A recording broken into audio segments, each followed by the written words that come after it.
ఒక group. Okay, so alternative గా ఇవి యాడ్ చేసుకోండి. అలాగే ఇవి ఈవెన్ ప్లేసెస్ కూడా ఏవైతే ఉంటాయో అవి కూడా మనం యాడ్ చేసుకున్నాం. ఒకవేళ ఇన్ కేసు మీకు ఇక్కడ ఇంకో గ్రూప్ ఏదైనా ఉందనుకోండి, ఆ రెండు కూడా యాడ్ చేసుకోండి. ఓకే, నెక్స్ట్ అవి వచ్చి రిమైనింగ్ ఏదైతే ఉంటుందో అటు ఇటు వచ్చిన తర్వాత ఆడ్ ప్లేసెస్ అమౌంట్ అలాగే ఈవెన్ ప్లేసెస్ అమౌంట్ రెండింటికి డిఫరెన్స్ చెక్ చేసుకుంటే సరిపోతుంది అనమాట. ఒకవేళ ఆ నెంబర్ డివిజిబుల్ అయితే మనకి 7తో ఆటోమేటిక్ అయిపోతుంది. ఇప్పుడు చూడండి ఇక్కడ నాకు 569 యూఎస్ లో ఎవరైనా కనుక ఆల్రెడీ మీరు వేదిక మ్యాథ్స్ చూస్తుంటే కనుక మీకు చాలా వరకు కూడా 6 నెంబర్స్ తోనే చెప్పారు.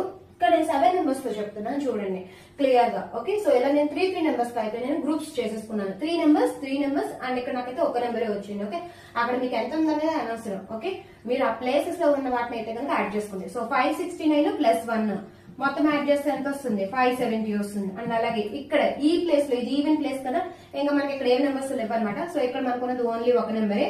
అది ఏం చెప్పాను నేను మీకు, ఆడ్ ప్లేసెస్ అలాగే ఈవెన్ ప్లేసెస్ రెండింటికి డిఫరెన్స్ కావాలన్నమాట. ఇప్పుడు నా చెక్ దిస్ డిఫరెన్స్. ఓకే, నా దిస్ వన్ ఈజ్ 6 10 లో నుంచి అంటే పక్క నుంచి బారోయింగ్ తెచ్చుకుంటాం కదా. ఓకే, సో 4 తీస్తే 6 పోయింది. అండ్ నెక్స్ట్ ఇక్కడ బ్యాలెన్స్ వచ్చేసరికి అయితే కనుక 6 ఉంటుంది. 6 మైనస్ 3 సో 3 ఉంటుంది. 5 minus 2 this one is also 336. Okay, so ఇప్పుడు ఈ 336 ఒకవేళ నాకు డివిజిబుల్ అయితే కనుక 7తో ఆటోమేటిక్ గా మొత్తం నెంబర్ అంతా కూడా నాకు డివిజిబుల్ అవుతుంది.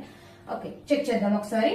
336 7తో నేను చెక్ చేస్తున్నాను చూడండి. 7 టేబుల్ 4 టైమ్స్ అయితే కనుక నాకు 28 and here 5 is the balance and 56 which is nothing but 8 times 56. Okay, నాకు క్లియర్ గా డివిజిబుల్ అయిపోయింది. ఓకే, ఇఫ్ ఇన్ కేస్ ఇక్కడ మనకి నేను వేరే నెంబర్